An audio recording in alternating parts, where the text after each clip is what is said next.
몇 달 전에 영화관에서 화제거리가 된 그 서울의 봄이라는 영화가 상영됐는데 그 군사 정권 시절을 다루는 영화입니다. 그 시절 그때를 다시 떠올리면서 누가 정권을 잡느냐, 그 기가 막히게 막 그냥 그 시대의 상황을 막 흐름을 이렇게 적나라하게 이제 묘사를 한 것 같아요. 그런데 서로 죽이고 싸우고, 그래서 그 군사 정권을 잡기 위해서 서로 싸우더라고. 죽이고 싸우더라고.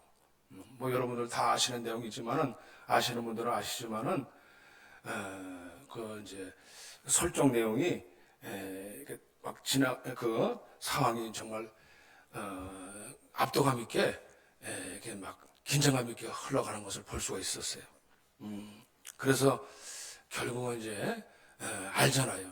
누가 그 정권을 잡아서 권력을 쟁취해가지고 그 권력을 바른 올바른 권세, 올바르게 이렇게 주어지는 권세가 아니라 자기가 그 권력을 쟁취해서 자기 마음대로 그 권력을 휘두르려고 하는 그런 정권을 가지게 됨으로 인해서 많은 사람들에게 고통을 주고 피해를 주게 됐다는 사실이죠. 원래 그 권세, 권이라는 것은 하나님께서 로마서 13장 1절에 보면 권세란 하나님으로부터 나지 않음이 없다라고 그랬어요. 모든 권세는 다 하나님께서 정하시는 거라. 권세라는 것은 올바른 것입니다. 하나님께서 이 세상을 주의를, 이 세상 주의 체제 교통을, 질서 교통을 바로 잡으시기 위해서 위로부터 권세를 주셔가지고 권위를 주시고 권세를 주셔서 비슷한 말인데 그거를 다스리게 하신다는 거예요. 그런데 그것을 잘못 사용하면 그것을 잡고 그 권력으로 휘두르게 되면은 그건 바르게 이것을 바르게 이제 질서를 잡아가기 위한 것으로 잡으면 좋은데 이것을 자기 마음대로 조정하기 위해서 권력을 휘두르면은 그때부터는 피를 흘리게 되는 거예요. 사륙을 하게 되고 폭력을 쓰게 되는 것입니다. 잘못 사용하면 그것을 잘못 사용하는 것을 권력을 해요. 권력.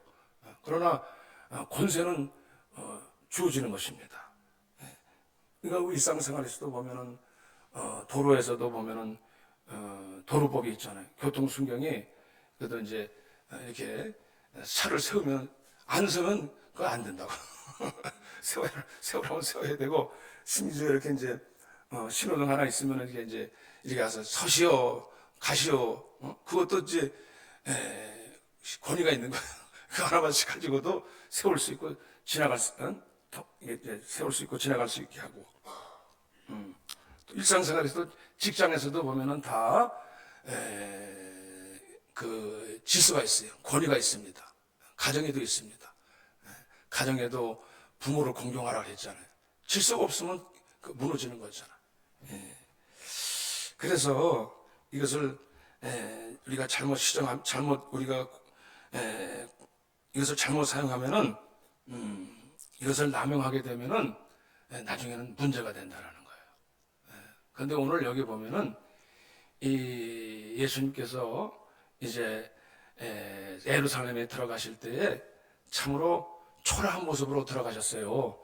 그래서 예수님이 나귀를 타고 들어가시니까 무슨 권위가 있어 보여야지.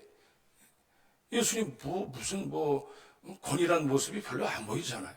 물론 이제 많은 백성들은 예수님을 왕으로 삼고자 막 호산나 부르고 찬양했는데 이것을 그냥 원래 별로 남스럽게 여기는 사람들이 누구냐면 여기 보면 이제 여기 세 부류가 나옵니다. 대제사장들과 20장에 보면은 서기관들과 장로들이 그랬어요. 그들은 그 당시에 모든 기득권을 가진 자들, 그 당시에 종교적인 어떻게 보면 종교적인 권위라기보다는 권력을 지으려고 한 사람들입니다.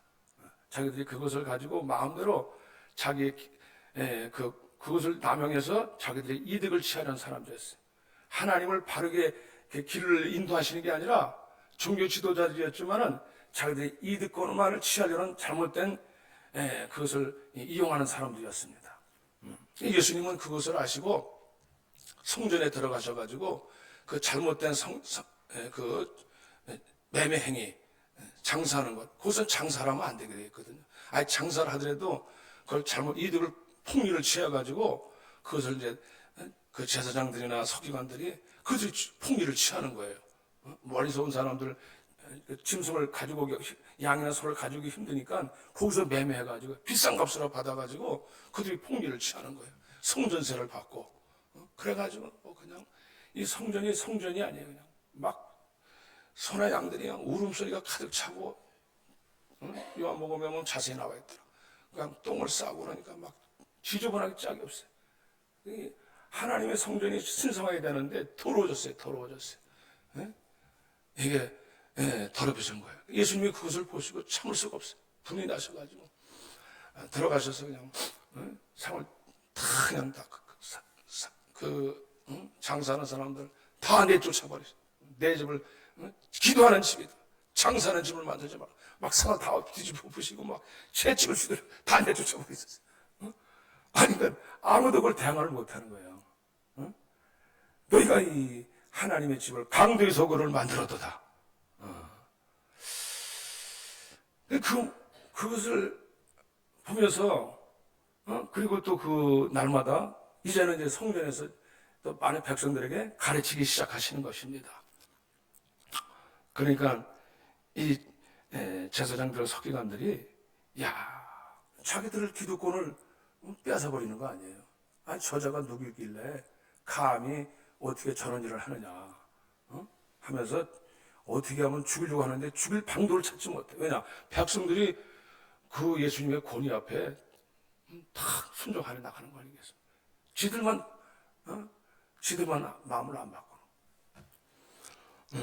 그러니까 이제 이 제사장들이 예수님 앞에 나가가지고 너가 어찌해서 무슨 권위를 가지고 이런 일을 하느냐 항변하는 겁니다. 네가 무슨 권위를 가지고 네가 함부로 여기 성전에서 짐승을 내쫓고 장사를 뒤집어 엎느냐 그 얘기하는 거예요. 네가 무슨 권위를 하는 거냐?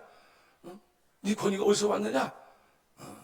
근데 예수님이 여기에 직접 말씀하시지 않았어요. 만약에 직접 대답하면은 어떻게 되겠어요? 분쟁이라는 거예요. 충돌합니다. 내 권위가 하나님께로 왔다. 네가 무슨 하나님께로부터 왔느냐? 근데 주님께서 오히려 반문하셔가지고 내가 다시 말하노니 오히려 요한의 세례가 내가 한 말을 너에게 물겠다 하면서 요한의 세례가 하늘로부터냐 사람으로부터냐.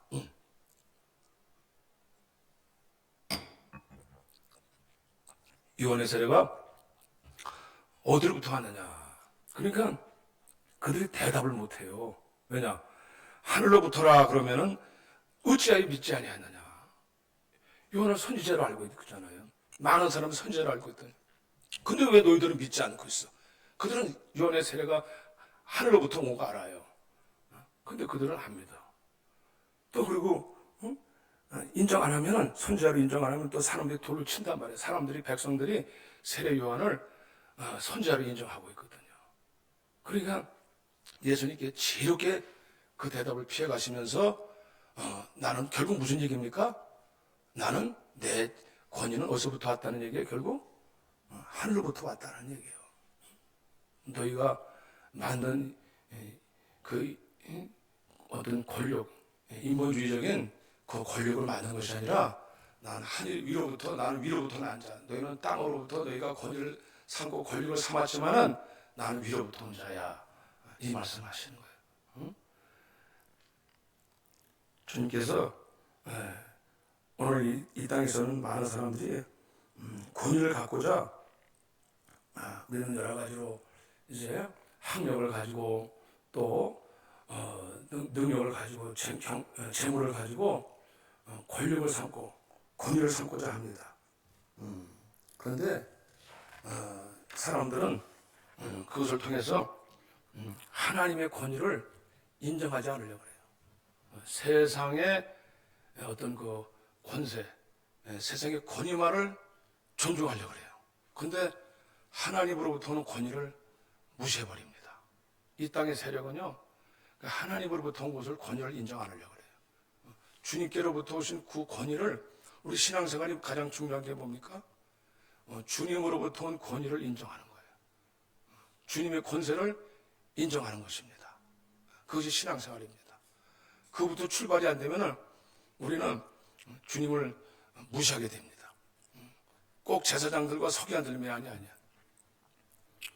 권위에 대해서 시비 겁니다. 네가 어디서부터 무슨 그런 권위가 어디서 나느냐. 인정하려고 하지 않아요. 순종하려고 하지 않아요. 예수님께서 그래서 여기 보면은 그 이 비유를 말씀하시는 이 포도원의 비유를 말씀하시는 거예요. 너희들이 지금 하나님으로부터 오는 그 권위를 인정하지 않았다는 거예요. 이스라엘의 종교 역사에 보니까 물론 그 시기 동안에 하나님을 인정한 시기도 있었지만 대부분은 사시대 무슨 왕국 시대 보면은요 다윗 시대만 저 하나님을 잘 믿고 솔로몬 시대까지 하나님 잘 믿는 것 같은데 거의 다 하나님의 권위를 하나님의 선지자로부터 권위를 다 무시해 버렸어요. 여기 어떤 비유가 있습니까? 포도원 주인이 이제 소출을 이렇게 거두려고 다시 이제 포도원을 만들어 놓고 소출을 다시 거두기 위해서 종을 보냈는데 그 농부들이 그 종을 보낸 사람을 다 때려잡아 능욕하고 죽이고 막 쫓아보내고 그래서 아들까지 보냈지만은 내 아들은 존달이라 했지만은 아들까지도 어떻게 오히려 이 아들은 죽이고 상속전에 죽여버리자 유산을 우리의 것으로 만들어버리자 인정 안 하는 거예요. 위로부터는 하나님의 말씀의 권위를 인정 안 하는 겁니다. 오히려 그들은 세상 세력 앞에서 애굽의 세력 앞에서 세상 권력 앞에서 세상 왕들의 그 권력 앞에서 무릎 꿇지 하나님의 권위로부터 무릎 꿇지 않아요. 세상에 돈 있는 사람, 세상에 주위 있는 사람, 물론 학력이 아니고 세상에 높은 사람, 지위 높은 사람들 앞에서 얼른지는 그냥 거기에 쫓아갑니다. 복종합니다. 근데 하나님의 말씀 앞에는 먼저 복종하지 않아요. 우리의 복종은 하나님께로부터 나와야 됩니다. 근데 사람들은 그걸 무시해버려요. 하나님의 것은 차원이 다릅니다. 우리의 것입니다. 땅의 것입니다. 레벨이 다른 거예요. 땅의 것은요, 땅의 것으로 끝나요. 하나님의 것은 그대로 이루어져요. 하나님의 말씀은 그대로 이루어져요. 그래서 하나님께서는 신명기상에서 보면은 신명기상의 축복과 저주를 분명히 구분했어요. 내 계명을 듣고 지키고 순종하는 자에게는 이런 복을 줄 것이고 내 말을 듣고 지키지 않는 자는 이런 저주가 따를 것이다. 그게 엄중하게 엄포하십니다. 그것을 우리가 무시해버리면요 우리 신앙생활은 그냥 그 말씀대로 이루어진다니까. 내가 뭐 복을 받으려고 아무리 열심히 살고 열심히 뛰는데도 그런데도 이게 풀리질 않는 거예요. 인생이 잘 풀리질 않아. 그만큼 노력한 대가가 돌아오지 않는데 그냥 가시옹목표를 낸다고 그랬잖아. 그래서 이사야서 55장 9절에 보면 내 생각이 너희 생각과 다르고 내 길은 너희 길과 다르다는 거예요. 하늘이 땅보다 높은 것 같이 내 길은 너희 길보다 높으며 내 생각은 너희 생각보다 높음이라. 다르다. 말씀의 권세는 높아요. 하늘이 높잖아요. 땅보다 높은 것처럼 그 권세 차원이 다르다는 거예요. 그래서 내가 비와 눈을 때리면 그냥 헛되이 돌아오지 않고 반드시 거기에 소출을 내듯이 내 말은 반드시 이루어진다는 거예요. 우리가 하나님의 말씀을 경히 여기고 소리 여기면서 세상의 어떤 재물과 힘으로 기득권을 가지려고 그러면은 우리는 하나님 앞에 소리하게 됩니다. 그러면서 우리가 하나님 앞에 복종하기 어려운 거예요. 하나님 말씀대로 자꾸 우리는 뭐 하나님 뭐 하라 그러면 심지어 재물도 뭐 11조라 자꾸 11을 한다니까. 거기에 대해서 항의할 것이 많아. 항변할 게 많아. 왜 나한테 뭐 하라 그러냐, 왜 그걸 요구하느냐, 이런 식으로 자기 속인대로 살려면 자기 속인대. 그런데 우리 인생은 정말 우리 신앙생활, 어디서부터 정말 우리 신앙생활이 하나님께서 우리를 축복하시고 붙드시는 것은 하나님의 말씀대로 우리가 시행할 때 하나님의 권위를 절대적으로 우리가 높일 때 하나님께서 축복하실 줄로 믿으시기를 바랍니다. 신앙생활 보세요. 하나님께서 언제 역사하셨나? 하나님 언제 일하셨나? 마가복음에 보면은 하나님의 권세가 임하는 장소가 있어요. 주님이 일하실 때에 특별히 보면 어떤 회당에서도 보니까요, 주님께서 갑자기 이렇게 서 계시는데 갑자기 그냥 거기 앉아서 그냥 귀신이 소리 지르면서 나가는 거예요. 처음에는 그 사람이 속에 귀신이 있는 줄도 몰랐어요. 근데 어떻게 알고 그냥 갑자기 소리 지르면서, 평상시에는 얌전하고 점잖을 수 있지만 그 안에서 악한 영들이 있어가지고 뒷구멍에서 악한 일을 오니까 소용을 다 할 수 있잖아요. 여러분, 사람이 겉으로 착하게 보인다고 해서 다 착합니까? 아니에요. 뒤에서 또 악한 일을 할 수 있다니까요. 몰라요, 사람 일은요. 악한 일이 들어와서, 악한 것이 들어와서 그런 일을 할 수 있으니까. 근데 그 소리 지르면서 나갔으니까 권세 있는 구원이라다. 예수님이 말씀을 전하실 때 그 말씀을 듣고 귀신이 찔려가지고 귀신이 그냥 도망가 버렸어요. 정체가 드러나 버렸어요. 그러니까 사람들이 권세 있는 새 교훈이라다. 깜짝 놀란 거예요. 여태까지 라피들이나 선생들은 다르다 이거였어요. 교훈, 저들의 교훈과 다르다 그렇게 말씀했어요. 예수님은 권세 있는 자였어요. 중풍병자나 문둥병자를 고치실 때도요, 주님은 권세 있는 교훈을 통해서 권세의 말씀을 가지고 치유하셨다고요. 그냥 고치신 게 아니에요.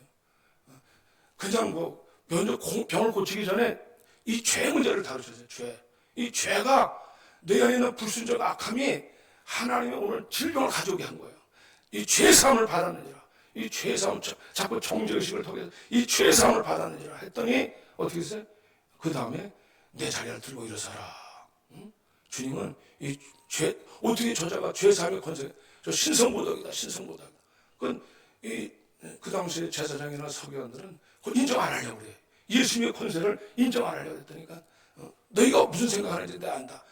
내가 죄사함의 권세가 있는 것을 보이노라 하면서 죄사함을, 악한 그가 어떤 죄를 지었든지 죄사함을 받아노라 선포하니까 병이 나와버렸어요. 병이 나와버렸어요. 병이라는 것은 뭐 때문에 왔어요? 질병이 이 죄 문제 때문에 온 거예요, 사실은. 주님이 딱 선포해버리니까 죄가 나와버렸어요. 심지어 이렇게 아무리 안식일 날도 이렇게 와서 그냥 앉아있는데 이 사람은 손을 못 쓰는 사람이에요. 손이 굳어져 있어요. 근데 그냥 주님께서 손을 내밀라. 평상시에 손을 한 번도 굳어져가지고 내놓을 수 없는 사람인데 그냥 말씀을 하셔요. 내밀라. 그랬더니 내밀었더니 고침받았어요. 할렐루야. 말씀은, 주님의 말씀이 이루어질 줄로 믿으시길 바랍니다. 말씀하시면 되어지는 거예요. 권세가 그게 있는 거예요. 응? 그 심지어 바다를 지나가다 제자들과 바다가 지나가다가 풍랑을 만나니까 아무리 풍랑을 제어하려고 아무리 애써도 그 풍랑을 제어를 못하니까 주님께서 딱 주무시다가 어떻게 일어나셔가지고 바다야 잠잠하라 한마디 하니까 그냥 바다가 그냥 어린애 잠먹이듯이 그냥 잠잠해져 버렸다고. 저가 누구의 바람과 바다도 순종하는 거. 예수님이 야 저분은 과연 누구시냐? 저분 그 권세를 본 거예요. 권세를 본. 근데 권세를 아는 사람들은 주님의 권세를 아는 사람들은 여기 능력이 나타나고 주님의 역사가 나타나요. 근데 그것을 무시하는 사람. 아니 자기 동네 갔더니 제 요셉이 아들 목수 아니야? 목수 아들 제 요셉이 아니야? 아니 요셉이 아들 저 예수 아니야? 응? 제가 저 무슨 뭐 예수라며 뭐 막 조롱하듯이 비난하듯이 하니까 아무 일도 안 나타났다는 거야. 응?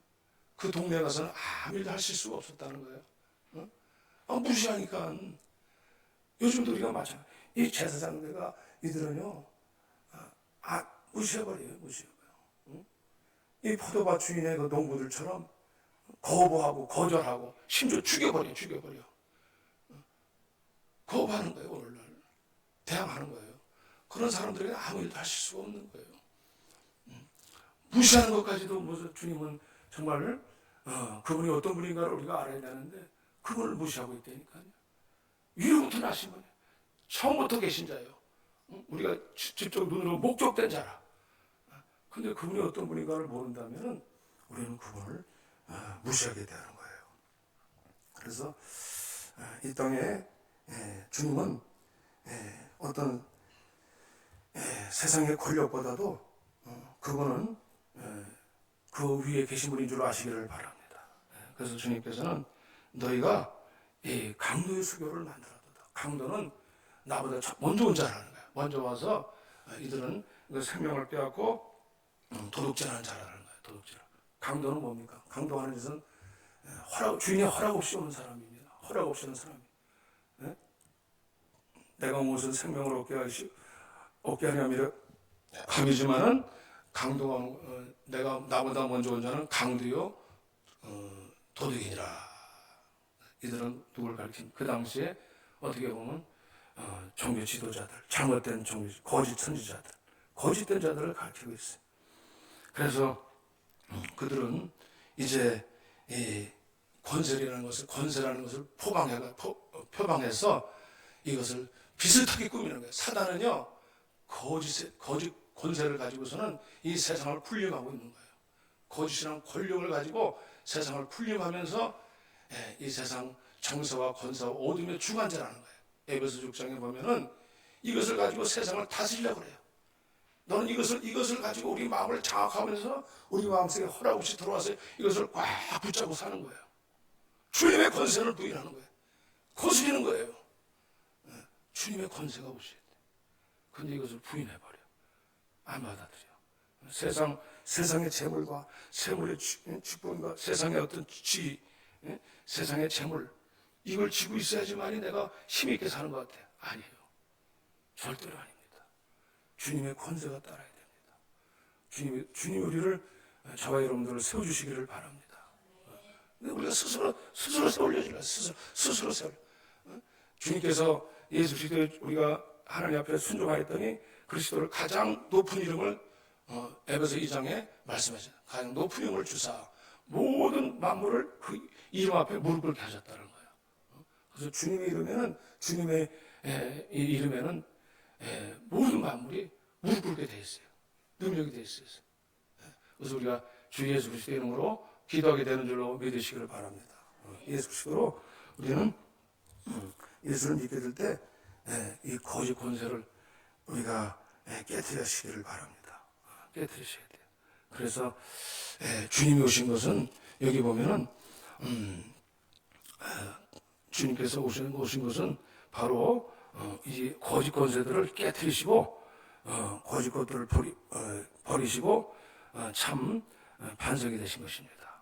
그러면서 주님께서 이 포도원 농부 비유를 말씀하시면서 마지막에 뭐라고 말씀하시냐면 그들을 보시며 이르시되 그러면 기록된 바 건축자들의 버린 돌이 모퉁이의 머릿돌이 되었느니라. 함이 어찌미뇨 물어봐. 무릇 이 돌 위에 떨어지는 자는 깨어지겠고 이 돌이 사람 위에 떨어지면 그를 가루로 만들어 흩으리라. 그러니까 이스라엘도 말이죠. 모든 그 종교적인 역사에 보면 예수를 하나님의 선지자들, 하나님의 말씀을 버렸어요. 예수를 또 죽였잖아요. 근데 이 돌이 뭐냐면 이 건축자들의 버린 돌이 모퉁이의 머릿돌이 되었느니라. 그러니까 정말 이 요긴하고 중요한 돌일 뿐만 아니라 이 돌이 떨어지는 날에는 다 깨어진다는 거예요. 세상에 다니엘이 신상을 보았을 때, 또 느부갓네살이 신상을 꿈을 꿨을 때, 큰 세상에 로마, 아수르, 헬라, 이 세상의 모든 정복자들이 그 권세가 막 있습니다. 근데 돌 하나가 날아와서 다 깨뜨려버려. 다 깨져버려. 돌이 날아와서 그냥 환상을 보니까요, 다 깨져버려. 아무것도 아니야. 로마 세력의 권력, 세상 권력 다 깨져버려. 하나님의 돌이 깨져버린, 하나님의 돌이 날아오면 다 깨져버린. 인간이 세우려 했던 것들, 우상들, 자기들이 세우려는 것들 다 깨져버린다니까요. 이 돌 위에 떨어지는 자는 깨어지겠고, 이 돌이 사람 위에 떨어지면. 그래서 그들의 그 역사를 통해서 지금 그들의 문명을 보세요. 로마의 문명을 보세요. 하나씩 다 없어졌어요. 이스라엘 성전, 예루살렘 그 화려한 솔로몬 성전 다 무너졌어요. 인간이 세월에 했던 것들, 그 화려한 성전 다 무너졌어요. 오늘 우리 주님께서만이 영원토록 저와 여러분들의 모퉁이 돌이 되시기를 바랍니다. 내가 그리스도로 말미암아 이게 세워져 가야 되는 거예요. 그분의 권세로 우리는 그러면 저와 여러분들은 든든한 그분의 우리의 반석이 되어주시는 것입니다. 그래서 저와 여러분들은 이 세상 어둠의 세상 정사 권세 어둠의 세상 주관자들을 주님께서 깨뜨리십니다. 우리 마음속에 허락도 없이 들어옵니다. 강도처럼 우리 마음속에 들어와요. 이걸 쫓아내버려야 돼요.